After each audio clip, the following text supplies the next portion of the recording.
Ji, hope all of you are well. So guys, this video is for range and domain of composite functions. Basically एक छोटा सा concept रह गया था, even though I've covered that in the video of composite functions, but like a very small concept is left, so and that I'll be covering in this video. तो देखो जी, we'll be talking about again range and domain of composite function. ठीक है जी, of composite functions.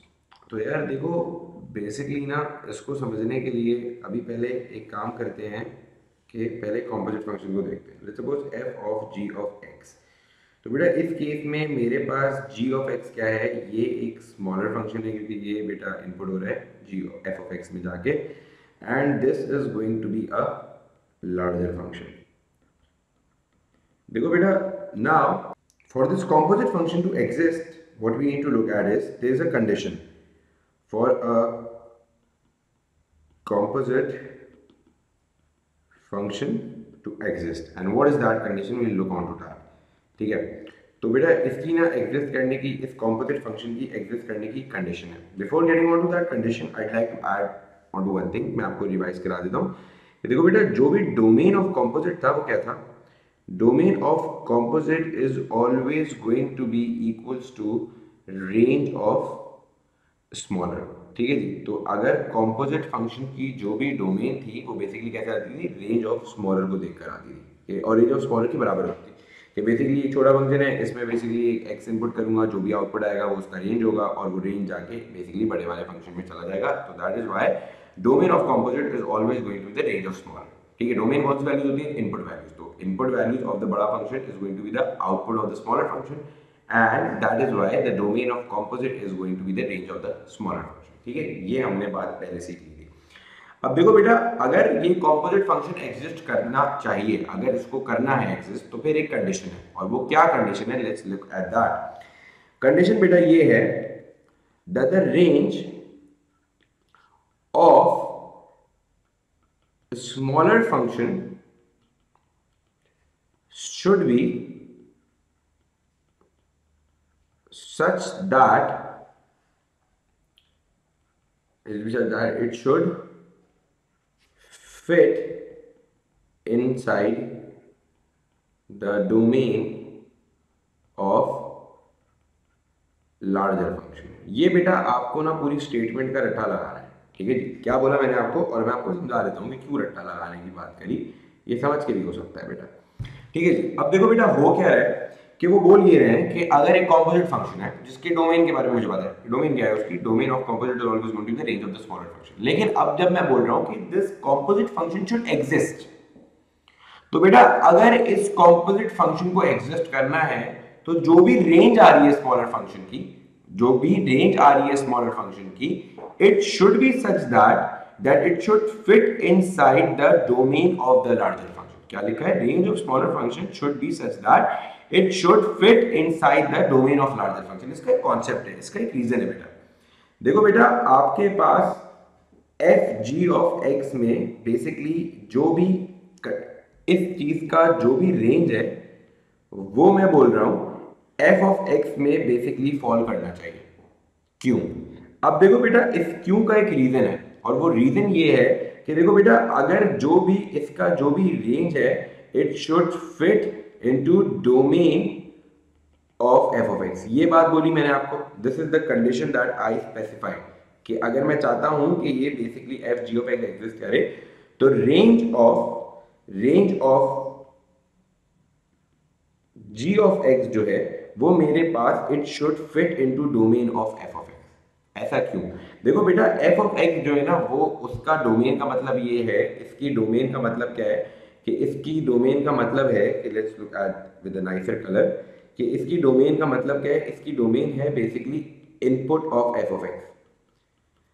अब अगर input of F of X आपके पास ऐसा आ रहा होगा कि input of F of X अभी हो गया है range of ji of x, तो range of ji of x की अगर कोई ऐसी वैल्यू आ रही होगी जो कि basically input of F of X के बाहर होगी, बियॉन्ड होगी, मतलब वो इनपुट हो ही नहीं सकता, तो बेटा ये कॉम्पोजिट फंक्शन कैसे एग्जिस्ट करेगा?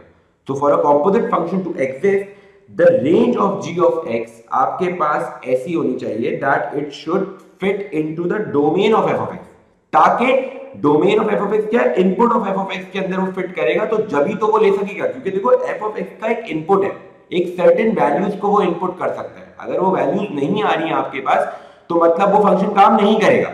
तो बेटा एफ ऑफ एक्स को काम करने के लिए आपके पास उसका जो भी इनपुट होना चाहिए, जो भी उसका डोमेन होना चाहिए, वो कहां से आ रहा है, वो आ रहा है range of ji of x से। तो range of ji of x की वैल्यूज आपके पास इस तरह होनी चाहिए कि वो फिट इन करनी चाहिए domain of F of x में, ताकि एफ ऑफ एक्स चल सके। अगर एफ ऑफ एक्स नहीं चलेगा तो आपके पास कॉम्पोजिट फंक्शन एग्जिस्ट नहीं करेगा। ठीक है जी। So for you to understand कि आपके पास एफ जी ऑफ एक्स को एग्जिस्ट करने के लिए ये जो range of ji of X है, it should fit into the domain of F of X. क्यों? क्योंकि बेटा ये जो range of ji of X है यही इनपुट हो रहा है domain of F of x में। तो अब ये वाली वैल्यू अगर इसकी डोमेन के बाहर होंगी, अगर डोमेन में नहीं लाया करती होंगी, तो ये फंक्शन काम ही नहीं करेगा। ये फंक्शन सिर्फ जब ही काम कर सकता है जब बेसिकली इसकी जो भी वैल्यूज है वो इसकी डोमेन में तो हो, और इतने फंक्शन की डोमेन में ही नहीं होगी तो वो फंक्शन काम कैसे करेगा? क्योंकि उसको तो सिर्फ इन्हीं वैल्यूज, एक सर्टेन वैल्यूज का इनपुट लेना आता है, और अगर ये range of ji of x को सर्टेन वैल्यू नहीं है तो बेसिकली आपके पास ये फंक्शन काम नहीं करेगा। ठीक है जी। So that is the logic. तो आपके पास क्या रीजन है कि अगर एक कॉम्पोजिट फंक्शन एग्जिस्ट करेगा तो range of the smaller function should be such that it should fit inside the domain of the larger function. तो यार let's look at an example of this and understand it in a better way. Alright जी, let's just look at this example now. अब क्या given है कि f of x एक फंक्शन है which is x² - 3 for f x less than equal to -1। मतलब ये क्या है कि मतलब ये बेसिकली डोमेन है, डोमेन है, ठीक है, और ये भी बेसिकली इसकी डोमेन है।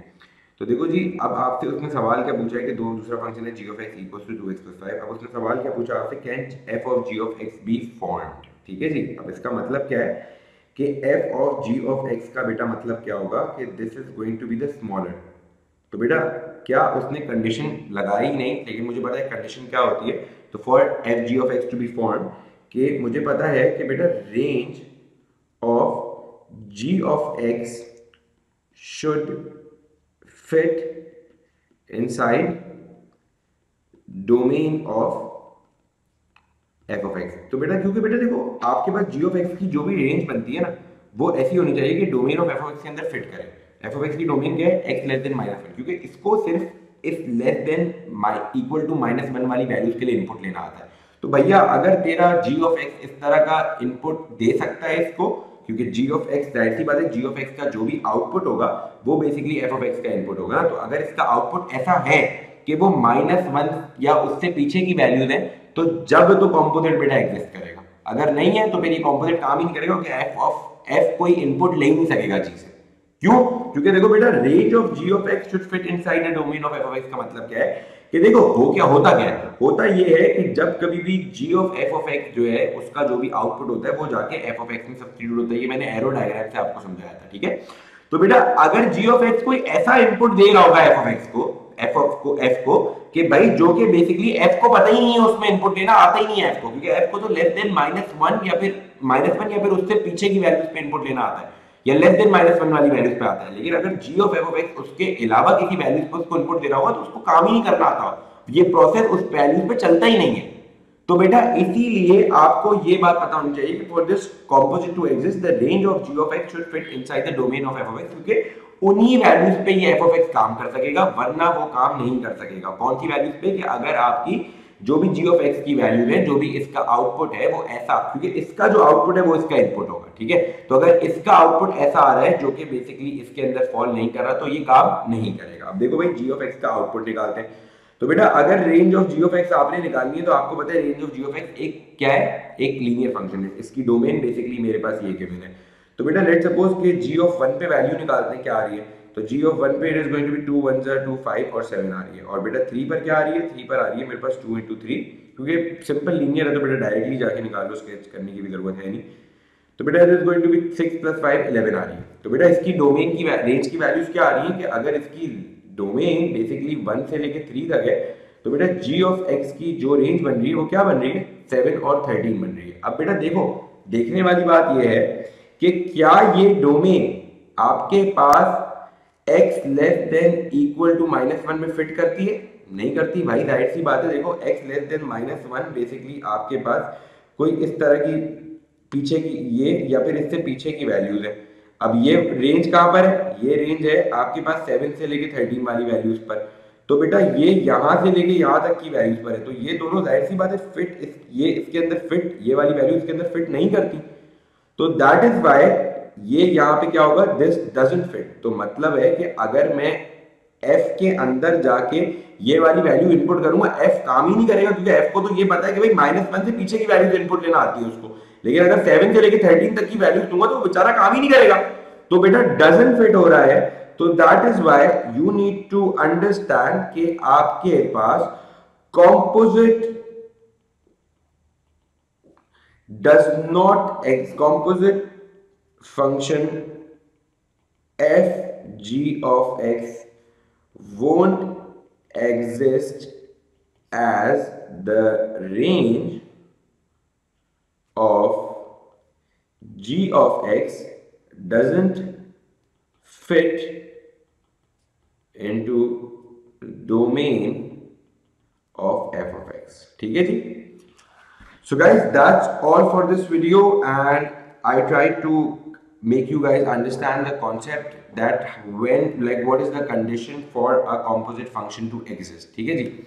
अब यार मैं इसके जो पास पेपर में जिस तरह के क्वेश्चंस टेस्ट हो रहे होंगे, I'll be going over that in the beautiful questions का video for this lesson, and then that's all for this। So guys, see you guys in the next video। Take care, bye bye, Allah Hafiz।